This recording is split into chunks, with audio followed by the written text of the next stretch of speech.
রক্ত জমিনে ঢেলে দিয়ে হলেও ইসলামের পক্ষে ইসলামের পতাকা বুলন্দ করার জন্য ময়দানে নামতে হবে, ঠিক কিনা? বিপ্লব মানে জীবন দিয়া বসে থাকা নয়, সে কোনদিন আসবে না রে করো যদি ভয়, ঠিক কিনা? বিপ্লব মানে জীবন দিয়া বসে থাকা নয়, সে কোনদিন আসবে না রে করো যদি ভয়।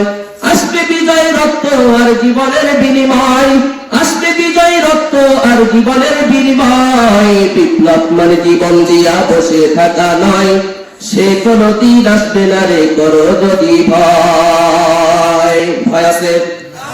জোরে বলেন, ভয় আছে?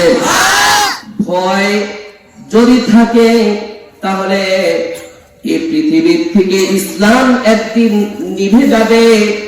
আর এই ইসলাম নিভানোর মতো এই বাংলা জমিনে শুধু নয়, সারা পৃথিবীর মধ্যেও একজন সম্রাট এরকম সৃষ্টি হবে না কখনো যে ব্যক্তি ইসলামকে নিভিয়ে দিতে পারে, ঠিক কিনা? যারা বলে আমার ভাইরা, আমার বন্ধুগণ, আল্লাহ পাক রব্বুল আলামিন আদম আলাইহিস সালামকে সৃষ্টি করার পরে ফেরেশতাদেরকে ডেকে বললেন, ও আমার ফেরেশতারা, তোমাদেরকে আমি সৃষ্টি করেছি, আসমানের মধ্যে যা কিছু আছে সব কিছুর নাম তোমাদেরকে শিক্ষা দিয়েছি, জমিনের মধ্যে যা নাম আছে সব কিছু শিক্ষা দিয়েছি, নবমণ্ডল নক্ষত্রে যা কিছু আছে সব কিছুর নাম আমি শিক্ষা দিয়েছি।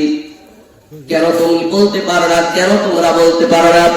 তাহলে আমি যে সৃষ্টি করলাম এই সৃষ্টিকৃত জিনিসের নাম মনে রাখবে, আর এই নাম মনে রেখে রেখে আমি আল্লাহর গুণকীর্তন করবে, এরকম তোমাদের মধ্যে কে আছে?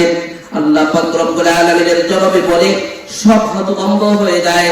ফেরেশতারা যখন হতভম্ব হয়ে যায় আল্লাহকে ডেকে বলে, ও রব্বে কারীম, আমরা বলতে পারবো না। আল্লাহ বলেন, যদি তোমরা বলতে না পারো তাহলে আমি যে সৃষ্টি করলাম সব কিছুর সৃষ্টি জগতের যা কিছু আছে এগুলোর নাম কে বলবে? এগুলো দেখে দেখে কে গুণকীর্তন গাইবে? আহারে, গাছটা কত সুন্দর না জানে আল্লাহ কত সুন্দর, আহারে এই যে পৃথিবীটা কত সুন্দর না জানে আল্লাহ কত সুন্দর, এই যে আসমান সৃষ্টি করেছে আসমান কত সুন্দর না জানি আল্লাহ কত সুন্দর। এই নিয়ামত গুলো দেখে দেখে আমি আল্লাহ বরত্ব কে প্রকাশ করবে? ও আমার ফেরেশতারা দেখো, পক্ষান্তরে তোমরা যে এই জবাব দিতে পারলা না, এই কথাটার জবাব দিতে পারলা না, এই উত্তরটা দিতে পারলা না, পক্ষান্তরে দেখো আমি ইনসান সৃষ্টি করেছি, মানুষ সৃষ্টি করেছি। আমি আল্লাহ তাআলার জবাবে ইনসান কি জবাব দেয়? আল্লাহ পাক রব্বুল আলামিন বলেন, فقال أنبئوني بأسماء هؤلاء إن كنتم صادقين قالوا سبحانك لا علم لنا إلا ما علمتنا إنك أنت العليم الحكيم قال يا জবাবে আদম আলাইহিস সালাম বলে, قال يا آدم أنبئهم بأسمائهم فلما أنبأهم بأسمائهم قال ألم أقل لكم إني أعلم غيب السماوات والأرض وأعلم ما تبدون وما كنتم تعلمون وما كنتم تكتمون الله أكبر জোরে বলেন, আরো জোরে বলেন আল্লাহু আকবার। বলেন, ও আমার ফেরেশতারা, এবার দেখো আদম কেমনে জবাব দেয়। আদম আলাইহিস সালাম কি বলে, ও আমার আদম বলো তো এই ফেরেশতার নাম কি? আদম আলাইহিস সালাম সাথে সাথে টাস করে বলে দেয় এই ফেরেশতার নাম কি, সাথে সাথে বলে দেয় আসমানের মধ্যে অমুক জিনিসটার নাম, ওই জিনিসটার নাম কি, সাথে সাথে জবাব দিয়ে দেয় জমিনের মধ্যে ওই জিনিসটার নাম কি, সাথে সাথে যখন জবাব দিয়ে দেয় আল্লাহ পাক রব্বুল আলামিন ফেরেশতাদেরকে ডেকে বলে, ও আমার ফেরেশতারা দেখো, তোমরা যে জিনিসগুলোর কথাগুলো জবাব দিতে পারলা না, নামগুলো বলতে পারলা না, কিন্তু আদমকে বলার সাথে সাথে আমার আদম সব জিনিসের নামগুলো এক বাক্যে বলে দেয়।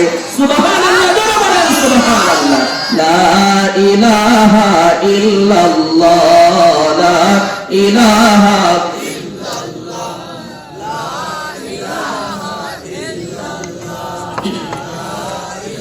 জোরে লা ইলাহা ইল্লাল্লাহ লা ইলাহা আরো জোরে লা ইলাহা ইল্লাল্লাহ লা ইলাহা